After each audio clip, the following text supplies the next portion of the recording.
What is it you love about roller coasters and what makes us keep coming back for more? Search for the answer and you'll find a trend. People love tall, fast, and expensive record breakers. That's ultimately what drives us to travel hundreds and even thousands of miles. Over the last 4 years, I've made more than 200 trips to over 20 different theme parks. One thing it's taught me is that sometimes it's the smaller details that some may even call weird that really help to complete the experience. Take for example Steel Vengeance. You couldn't wait for that huge drop and to experience almost 30 seconds of airtime, but when you got to it and you finally saw that sign and that train flying by, it's surreal. Or how about Lightning Rod? You were so excited to finally experience that famous quad down. Before you even got to it though, the ride made you completely forget about it by throwing you 90 degrees out to the left only to make a right-hand turn. And you're about to experience the fastest launch of your life, but the sound of those hydraulic brakes dropping down towards the earth, it gave you chills you'll never forget. Welcome to my top 10 weird and unique things I love about roller coasters.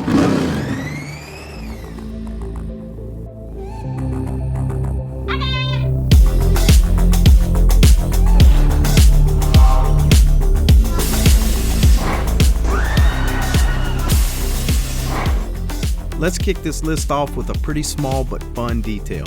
People want to ride Flight of Fear for 3 main reasons. It's dark, air-conditioned, and has a solid launch. I've grown to love a few smaller details though. For starters, when you're in line waiting, there's this consistent humming sound that's designed to pique your suspense, and it's very effective. They then pull a fast one on you when that train re-enters with no one on it. What happened to everyone?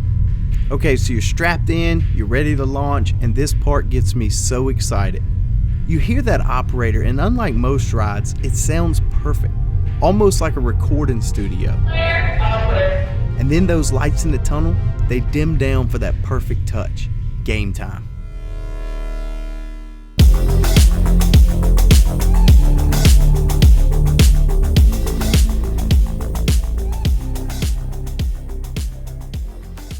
If anyone mentions Fury 325, you almost always think about that incredible first drop. And I'm sure the color of the track crosses your mind too, that beautiful teal trimmed with a solid touch of green. You can see the drop from the interstate miles before you get to the park. When it comes to a drop this big, most people fall into one of 2 categories. They either drive hundreds of miles to experience it, or they drive hundreds of miles to get away from it. Okay, I'm sure people don't drive to get away from it, but it surely makes their heart pound. It's not the first drop on Fury that does it for me though. It's 2 smaller moments. The first is the flyby. For such a simple element, it is executed perfect. 3 things make this work. First is speed, and Fury has this one covered, hitting almost 100 miles an hour. Instead of setting straight up, let's flip you out to the side. Facing the park would be the obvious way to twist the track, but towards the parking lot facing every person about to enter the park, now that was a gamble and it paid off big time. Flying over top of everything is one thing, but when you're about to enter the park and you hear Fury coming towards you, and it flies over you that fast with everyone smiling, well, it gives you this feeling that you're missing out and you need to get through the gate as fast as you can. And the second element I enjoy more than the drop is that treble clef. Hitting this with so much speed and then being tossed out at a 91-degree angle is on another level. Finish that up with one more tease for the guest coming and going. Man, what a special coaster.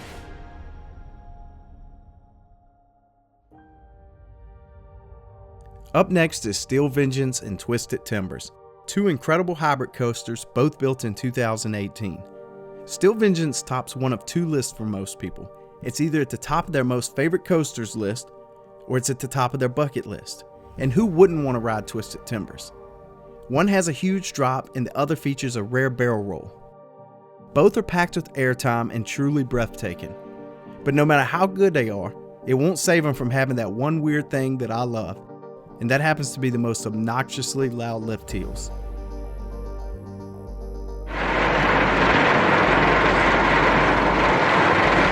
When I heard them, I was like, okay, that is absolutely uncalled for and annoying. First time for me on an RMC and I'm with my son, I lean over and say, "Are you excited?" I see his mouth move but heard nothing. He was trying to say, "I can't hear you, Dad." Many rides later on these two incredible machines, and I have a different outlook on that lift hill. A little stretch of the imagination here, but it feels like it was Alan Shockey's way of saying, okay, I built a ride that gave you hours to talk to your friends while waiting in line, and you were undistracted with no phone to play on. Now it's time to be quiet and take all this in before I unleash one of my brilliant blueprints on you. Sorry, I couldn't resist. But I also like the sound of the lift hill because when I hear it from the parking lot after getting out of my car, I know it's running and not down for maintenance.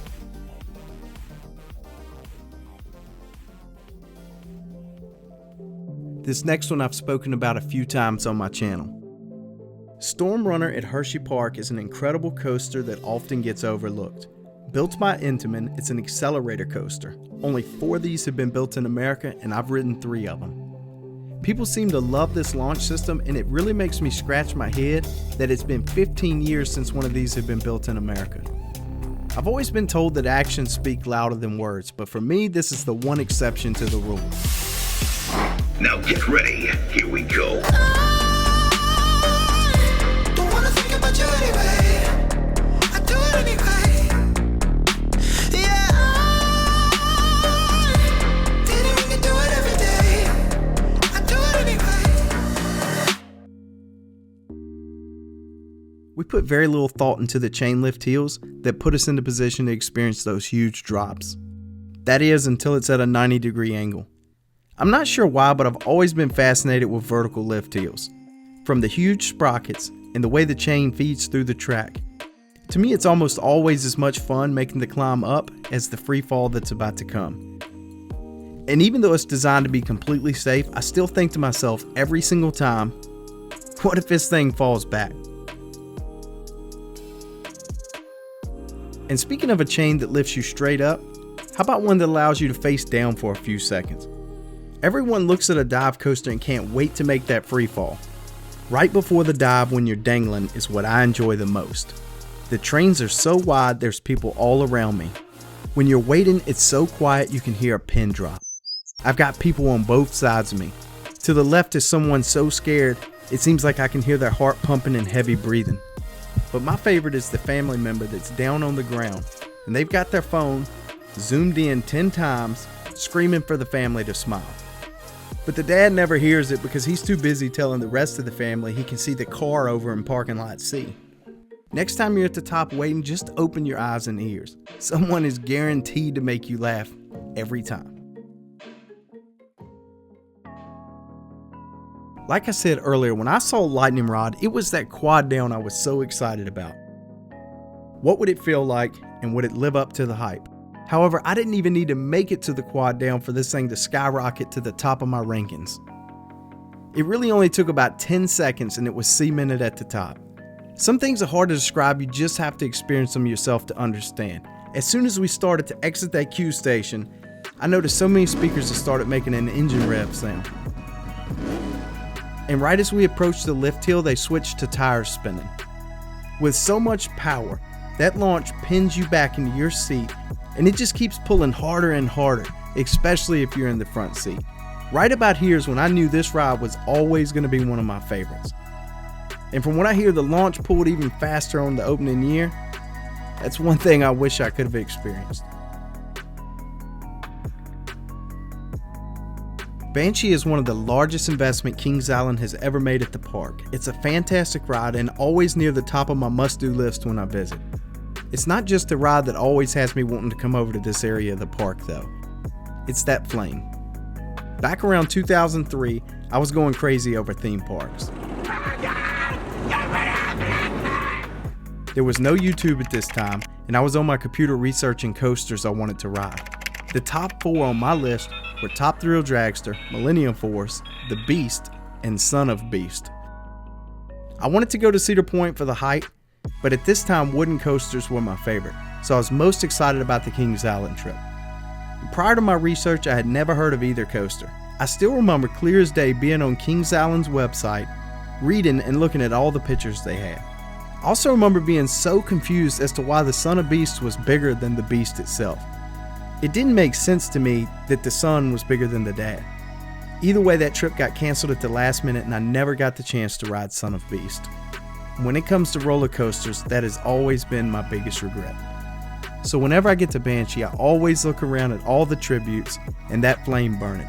For me, this has always made Banshee so much more interesting. I love just knowing that I'm right there at the spot of land it once set on. Maverick is hands down one of the best coasters at Cedar Point. It's not big at all, and in fact it's quite small, but man does it pack a punch. It's the proof that bigger, taller, and faster does not automatically give you that W. And one small detail that always gets me hyped when I ride this is that strong burst of water. You know, I love when a coaster has theming that sprays water.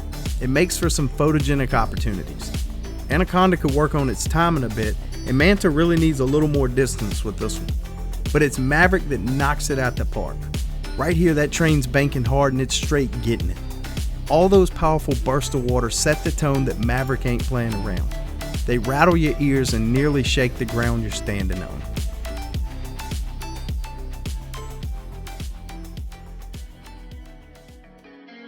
You know, many years ago when I was first getting into roller coasters, there was one thing that made me nervous.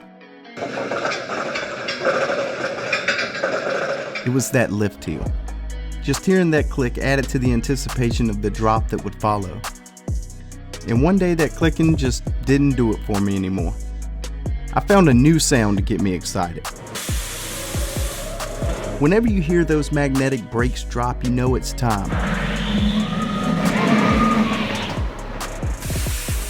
It's that pump of adrenaline that immediately follows. No long heels, it's instant speed.